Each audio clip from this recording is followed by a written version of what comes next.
우리 속담에 산 넘어 산이라는 그런 말이 있죠. 비슷한 말로 설상가상, 또 갈수록 태산, 또 여우 피하려다 호랑이 만났다, 도둑 피하다가 강도 만났다, 이런 이야기들이 있습니다. 그 뜻은 내가 어려운 일을 만났는데 그것을 벗어났더니 더 큰 어려움을 만났다, 이런 뜻이죠. 근데 영어에도 이런 비슷한 표현이 있습니다. Out of the frying pan into the fire라는. 근데 재미있는 표현입니다. 뭐라고 되어 있냐면 후라이팬을 벗어났더니 불 속으로 들어가게 되었다. 이 또한 같은 말이겠죠. 어려움을 벗어났더니 더 큰 어려움을 만났다 하는 것입니다. 근데 정말 우리의 인생을 살다 보면 그런 적이 있죠. 간신히 산을 넘었더니 또 다른 산이 내 앞을 딱 가로막습니다. 근데 이번에는 지난번보다 더 큰 높은 험한 산입니다. 그럴 때 우리는 낙심도 되고 다리에 힘도 빠지고 한숨도 나옵니다. 그것이 내 힘으로 해결할 수 있다면 문제는 없지만 도무지 내 힘으로 해결할 수 없다면 더 크게 낙심이 되는 것이죠. 우리 인생의 이러한 어려움을 우리가 만날 때 우리는 과연 어떻게 해야 할까요? 지금 오늘 본문에 나오는 이스라엘 백성들도 이런 인생의 어려움들을 만나게 됩니다.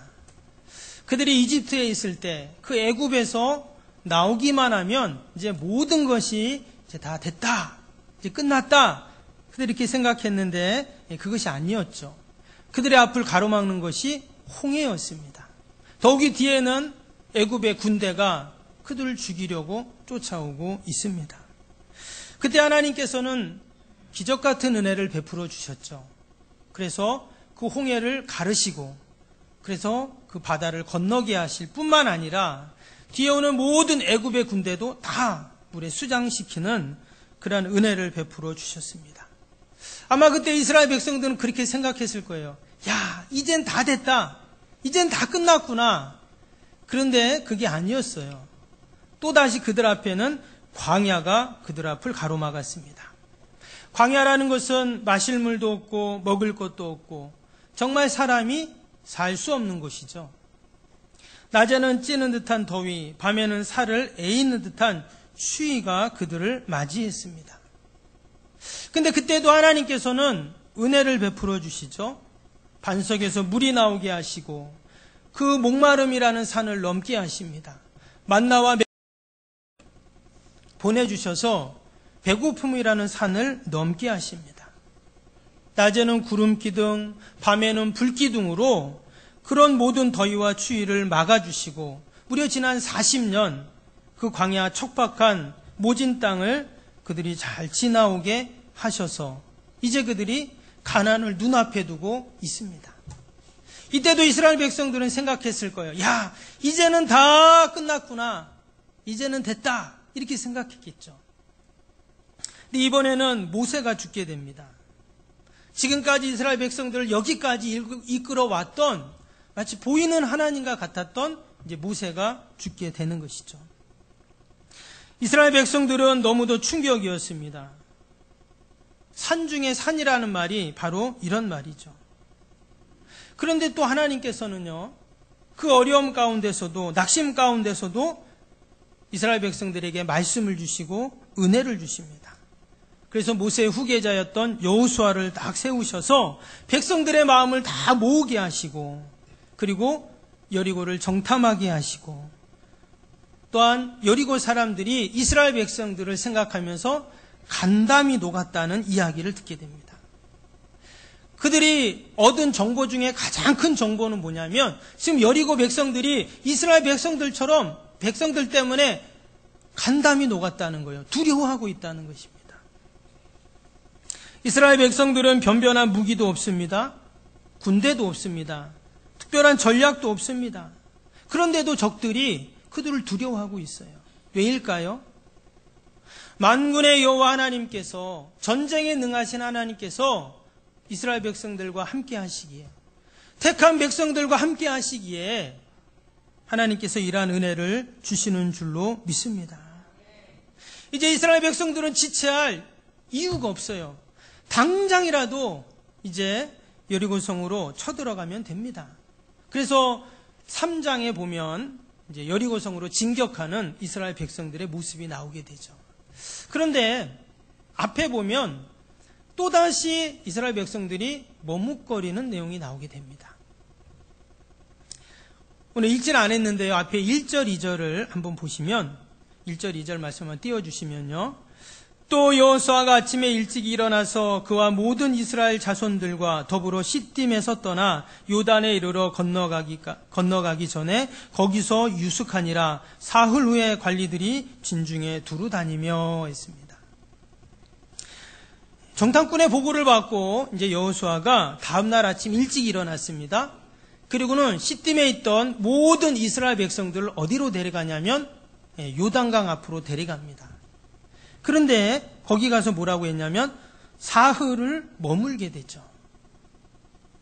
그러니까 그들이 지금 이제 여리고로 건너가야 되는데 요단강이 그들을 가로막고 있는 것입니다. 그래서 하루, 이틀, 3일이 지금 지체가 되었던 것입니다. 원래 요단강은 그렇게 큰 강이 아닙니다. 기껏해야 한 20-30m 정도 폭이 되고요.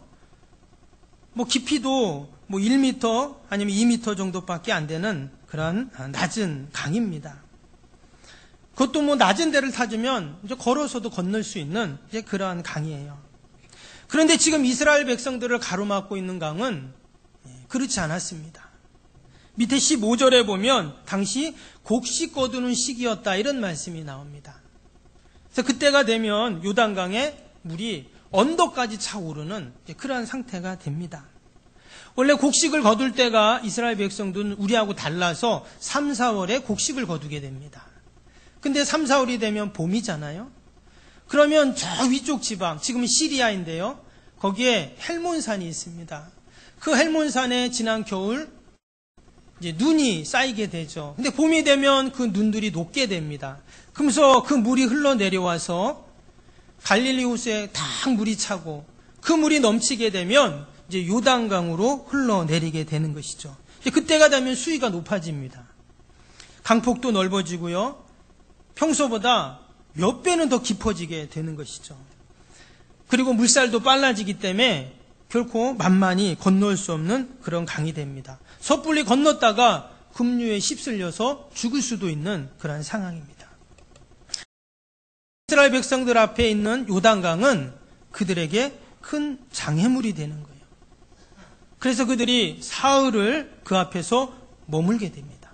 근데 마냥 기다릴 수 없죠. 그래서 여호수아가 그 어려움 상황 속에서 특단의 조치를 취합니다. 우리가 요단강을 건너가자! 이렇게 백성들에게 이야기를 합니다. 근데 어떻게 건너갔는가? 오늘 3절을 보겠습니다. 3절을 보면 백성에게 명령하여 이르되 너희는 레위 사람 제사장들이 너희 하나님 여호와의 언약궤를 매는 것을 보거든 너희가 있는 곳을 떠나 그 뒤를 따르라. 요단강을 건너는 방법이 뭐냐면 언약궤를 맨 제사장들이 물에 들어가면 백성들이 그 뒤를 따라가라. 이렇게 지금 이야기를 하고 있습니다. 그리고는 그 너희와 그 사이, 그러니까 제사장들과 백성들 사이가 거리가 한 2,000규빗쯤 되게 하라. 4절에 그렇게 나옵니다. 그래서 지금으로 치면 약 1km 정도 되는 거리입니다. 육안으로 구별할 수 있겠죠. 그러면서 그 뒤를 따라가라는 것입니다. 하나님의 백성들이 하나님의 임재의 상징인 언약궤를 앞에 두고 그 뒤를 바라보면서 따라가라는 것입니다. 실제로 이스라엘 백성들은 지난 40년 광야를 지나오면서 그들은 늘 언약궤를 따라왔죠. 그들이 진을 칠 때도 언약궤가 가운데 있고 동서남북으로 그들이 쫙 진을 치고 있다가 행진할 때는 가장 앞에 또 그 법궤 언약궤를 앞에 두고 또 이스라엘 백성들이 지난 40년 동안 따라왔습니다. 하나님의 인도하심을 바라보고 하나님을 따라가고 하나님을 의지하며 그들이 지난 40년 동안 왔는데 또다시 요단강을 건널 때도 이처럼 하나님의 말씀을 따라 건너가라 하는 것입니다. 여러분, 히브리서 9장에 보면 이 언약궤 안에 뭐가 들어있습니까? 세 가지가 들어있죠. 만나 항아리, 십계명 돌판, 그리고 아론의 쌍난지팡이, 세 가지가 들어있습니다. 이것은 아주 특별한 의미와 상징이 있는데요. 만나 항아리는 하나님의 돌보심을 상징합니다. 그들이 광야를 지나오는 동안 하나님은 계속 매일같이 만나를 공급해 주셨죠. 그래서 그들의 인생을 돌봐주시고 먹여주신 것을 생각하라 하는 것입니다. 십계명 돌파는 말씀을 주시는 하나님을 상징합니다. 광야에는 길이 없고 또 어디로 가야 할지도 모르는데 하나님이 그들에게 말씀을 주셔서 말씀은 그들의 등이 되고 빛이 되어서 모든 광야길을 인도해 주셨습니다. 그리고 아론의 쌍난지팡이도 마찬가지입니다. 하나님의 뜻에 불순종하고 또한 반역하고 불평할지라도 사랑의 하나님께서는 여전히 그들을 인도해 주셨습니다. 마치 마른 막대기와 같은 지팡이와 같은 그들의 모습이었지만 거기에 싹이 나죠. 그리고 살구 꽃이 피었습니다. 순간순간 하나님은 그러한 은혜로 그들을 광야로 인도해 주셨다 하는 것을 상징하는 것이 아론의 쌍난지팡이예요. 그것을 다 담은 언약궤를 먼저 제사장들이 메고 요단강을 들어간다는 거예요. 그리고 백성들은 그 뒤를 따르라 이렇게 말을 하고 있습니다. 하나님이 먹이시고 하나님이 말씀하시고 하나님이 인도하신다는 그 사실을 믿고 우리 앞을 가로막는 그 요단을 건너자는 거예요. 여러분, 우리의 인생길을 막 가로막는 많은 요단강이 있습니다. 어떻게 그 요단강이 무사히 건널 수가 있습니까? 넘실거리는 또 그 급한 물살 가운데 발을 내딛기도 힘든 그 상황 속에서 그러나 여전히 우리가 하나님의 약속의 말씀을 붙잡고 의지하고 따라갈 때 우리는 능히 요단강을 건널 줄로 믿습니다.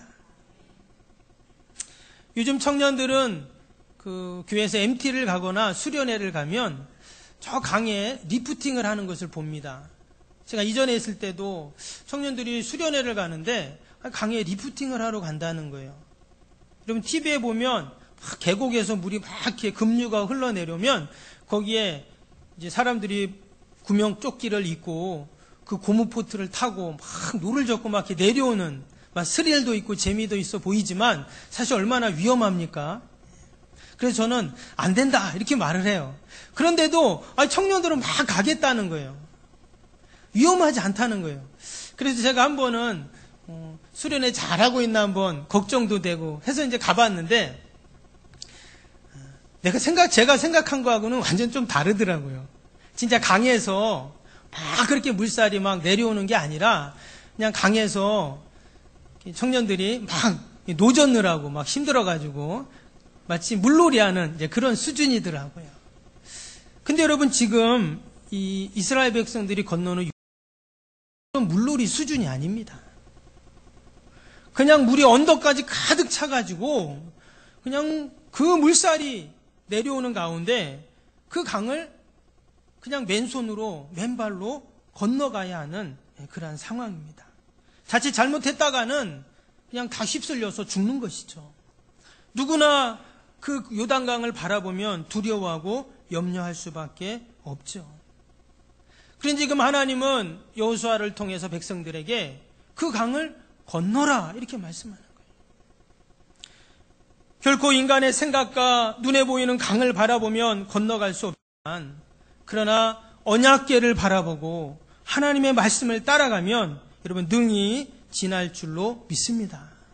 지난 40년 광야를 그렇게 지나왔던 것처럼 굽이굽이 하나님이 베푸셨던 그 은혜와 구원의 역사를 생각하고 바라보면서 건너가게 되면 요단강을 건너 약속하신 하나님의 젖과 꿀이 흐르는 가나안 땅으로 분명히 들어가게 될 줄로 믿습니다. 오늘 6절 말씀을 보겠습니다. 6절 보면 여호수아가 또 제사장들에게 말하 이르되 언약궤를 메고 백성의 앞에 건너라 하매 곧 언약궤를 메고 백성 앞에서 앞서 나아가니라. 밑에 14절도 보시면 백성이 요단을 건너려고 자기들의 장막을 떠날 때 제사장들은 언약궤를 메고 백성 앞에서 나아가니라. 가장 먼저 그 요단강을 들어가고 건너간 자들이 누구입니까? 제사장들입니다. 그들은 지금 언약궤를 메고 그 굽이치는 요단강에 들어갑니다. 그냥 맨손으로 그냥 혼자 들어가도 사실 위험한데 그 무거운 언약궤를 그들이 메고 그 나무 상자를 메고 그 앞으로 나아갔습니다. 순간 자칫 잘못하면 정말 급류에 휩쓸려서 그들은 죽을 것입니다. 제사장들이 먼저 죽는 모습을 보면 아마 백성들은 아무도 요단강에 들어가지 않았을 거예요. 근데 희한하게도 그들이 강에 들어가는 그 순간, 그 요단강에 발을 내딛는 순간 어떤 일이 일어납니까? 그 요단강이 마른 땅같이 변하게 됩니다. 오늘 15절 16절을 봅니다. 요단이 곡식 거두는 시기에 항상 언덕에 넘치더라. 궤를 맨 자들이 요단의 이름에 궤를 맨 제사장들의 발이 물가에 잠기자 곧 위에서부터 흘러내리던 물이 그쳐서 사르단에 가까운 매우 멀리 있는 아담성읍 변두리에 일어나 한 곳에 쌓이고 아라바의 바다 여매로 향하여 흘러가는 물은 완전히 끊어짐에 백성이 여리고 앞에서 바로 건널세. 할렐루야. 제사장이 언약궤를 메고 요단의 발을 딛는 그 순간 어떤 역사가 일어났습니까? 곧 위에서부터 흘러내리던 물이 그쳤다 그랬어요. 밑에는 온전히 끊어짐에 그랬습니다. 어떻게 그 어마어마한 요단강 물이 그렇게 끊어질 수가 있습니까? 하나님의 은혜이고 하나님의 역사인 줄로 믿습니다. 동일하게 우리의 삶 가운데 우리 앞길을 가로막는 발을 내딛기도 두려운 요단강이 우리 앞에 있을 때가 있습니다. 그러나 우리도 주님만 바라보고 약속의 말씀만 따라가면 어떤 요단강도 두려움의 장애물도 우리가 넉넉히 이겨나갈 줄로 믿습니다. 또 한 가지 요단강을 건너기 전에 특별히 이스라엘 백성들에게 하나님이 이렇게 말씀합니다. 성결하게 하라. 여호수아를 통해서 이렇게 말씀하셨어요. 5절입니다. 여호수아가 또 백성에게 이르되 너희는 자신을 성결하게 하라. 여호와께서 내일 너희 가운데 기이한 일을 행하시리라. 하나님께서 기이한 일을 행하신다는 거예요. 아직 요단강이 멈춘 상태가 아닙니다. 그대로 앞에는 무시무시한 강물이 흘러가고 있는 그 상황 속에서 지금 하나님은 여호수아를 통해 백성들에게 자신을 성결하게 하라. 하나님이 분명히 내일 기이한 일들을 행하실 것이다. 이렇게 말씀해 주셨습니다. 여러분 그 기이한 일이 뭡니까? 요단강이 멈추는 거였어요. 그래서 마른 땅같이 그 강을 건너는 일이었습니다. 장애물을 건너 하나님의 약속의 땅으로 들어가 그 일을 기이한 일이다. 이렇게 말씀하셨습니다. 그런데 그 전에 무엇을 하라고요? 자신을 성결하게 하라. 이런 말씀을 지금 하고 있습니다. 여러분 요단강을 건너기 위해서 우리는 어떠한 준비를 해야 할까요? 일반적으로 실질적으로는요. 강을 건너기 위해서는 지금 배가 없잖아요. 주변에 있는 나무들을 잘라다가 뗏목을 만들어야 됩니다. 지금 200만 가까이 되는 그 많은 이스라엘 백성들을 태우고 그 강을 건너려면 사실 얼마나 많은 뗏목이 필요할까요? 아무튼 그래야 건널 수 있어요. 그것도 아니라면 인간 띠를 만들어가지고 그리고 혹시나 잘못해서 물에 빠지는 사람들을 생각해서 수영을 잘하는 사람들을 선발을 해야 되겠죠.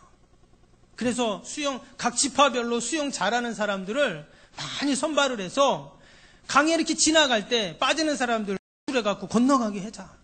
이런 대책이나 계획이 필요할 수도 있습니다. 그것도 아니라면 물이 줄어들 때까지 기다려야죠. 지금 3일을 기다렸는데 3일이 아니라 30일 아니 1년이라도 물이 다 빠지고 낮아질 때까지 기다려야 할지도 모릅니다. 그런데 이러한 현실적인 대안들을 다 무시하고 여호수아는 뭐라고 말하냐면 성결하게 하라 이렇게 지금 이야기하고 있어요. 이것은 어찌 보면 참으로 황당한 명령입니다. 강을 건너는데 성결하게 할 의미가 무엇이 있습니까? 아무런 도움이 안 되는 그러한 일이죠. 그런데 여기서 성결이라는 뜻이 뭐냐면 하나님 앞에 구별되다, 거룩하다, 하나님께 드려지다, 이제 이런 뜻입니다. 지금 백성들에게 성결하라고 한 말은 뭐냐면 하나님 앞에 거룩함으로 준비하자, 이런 뜻입니다. 왜 강을 건너기도 전에 이런 말을 할까요? 그것은 바로 여러분, 강을 건너는 것도 중요하지만 강을 건넌 이후가 더 중요합니다. 서두에 산 넘어 산이라는 속담을 말씀드렸습니다. 여러분, 요단강만 건너면 이제 모든 것이 끝날까요?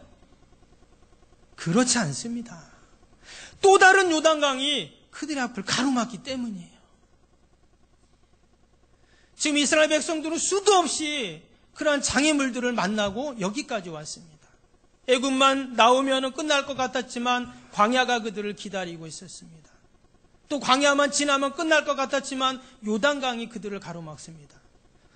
이들은 모르지만 우리는 이미 성경을 다 읽고 알기 때문에 요단강 건너면 뭐가 있어요? 초롱교과 같은 여리고성이 있잖아요. 여리고성만 있습니까? 그 안에 가나안 7족속, 그들은 지금 철기 문명으로 중무장한 자들이에요. 이스라엘 백성들이 오기만을 기다립니다. 그래, 니네 한번 와봐라. 응? 와봐 한번. 이렇게 지금 기다리고 있는 자들이에요. 끊임없이 산 중에 산, 또 다른 요단강이 그들의 앞을 가로막을 것이라는 거예요. 때문에 지금 이스라엘 백성들에게 중요한 것은 뭡니까? 하나님 앞에 거룩함으로 준비되는 모습입니다. 동일하게 하나님의 택한 백성들, 우리 성도들이 여러분 이 땅에 살아가면서 어떻게 하면 승리할 수 있는가? 세상의 방법, 지식, 세상의 도구, 이거로 우리는 세상을 이길 수가 없습니다. 왜? 세상 사람들은 그것만 연구하고 그것만 준비하기 때문에 우리는 이길 수가 없어요.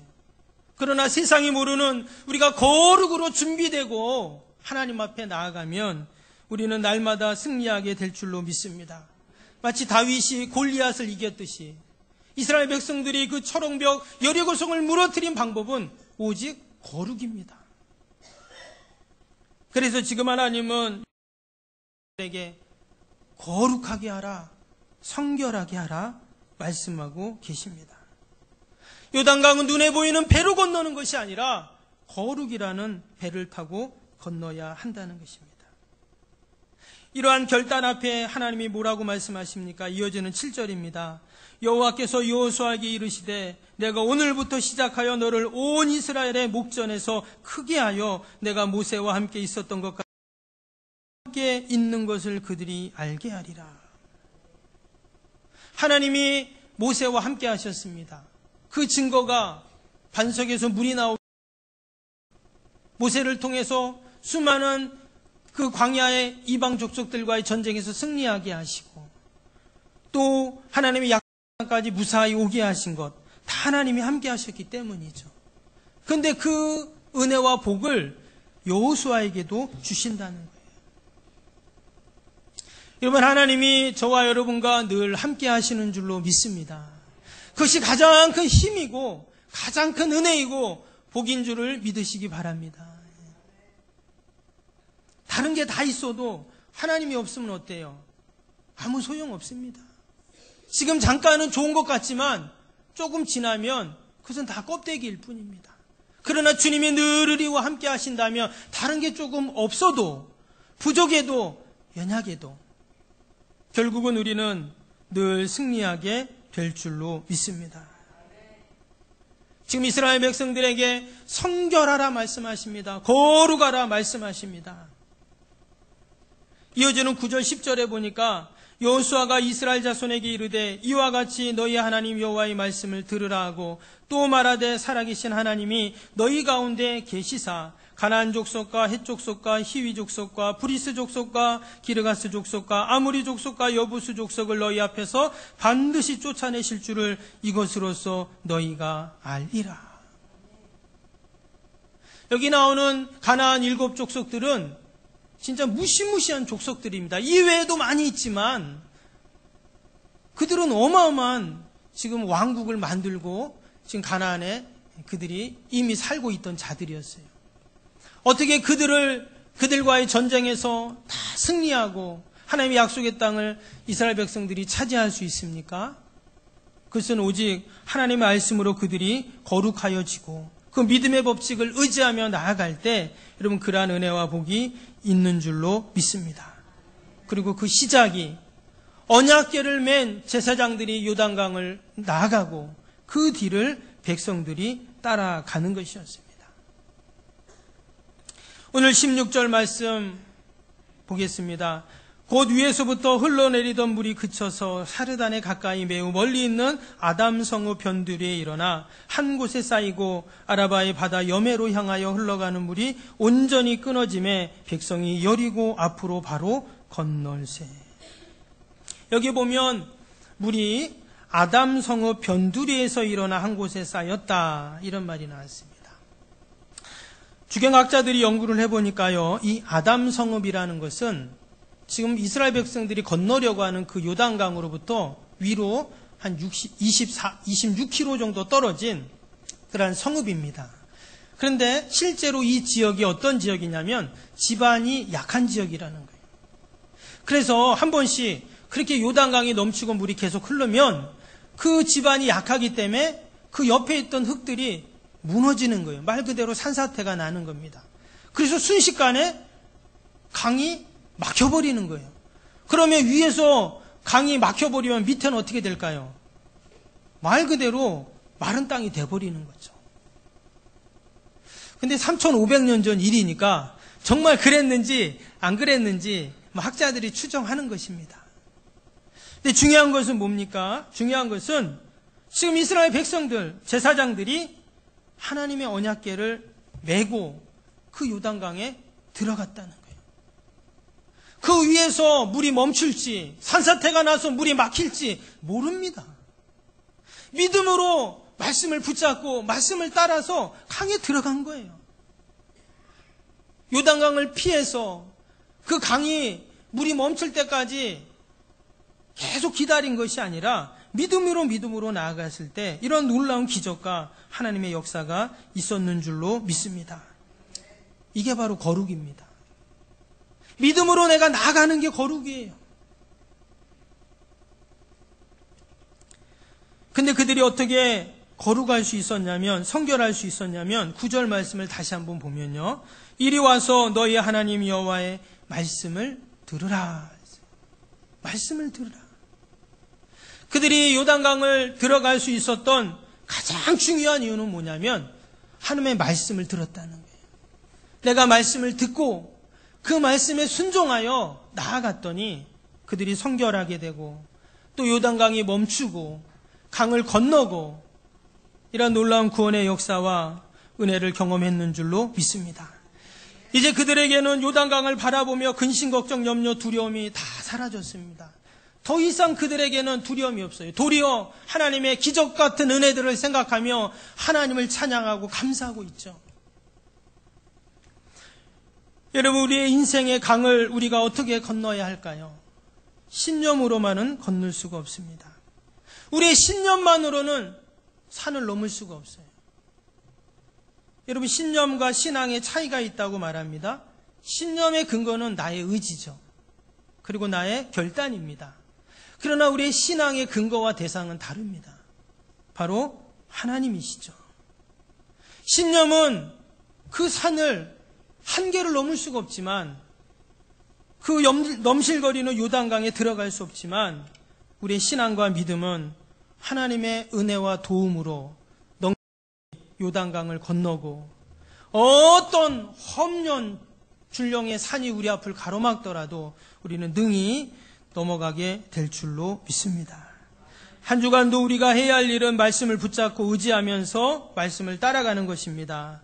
그러면 어느새 우리들도 성결하게 되고 거룩하게 되어서 우리 앞을 가로막는 어떤 요단강도 우리가 마른 땅같이 건너는 그런 은혜와 복이 날마다 넘칠 줄로 믿습니다. 기도하겠습니다.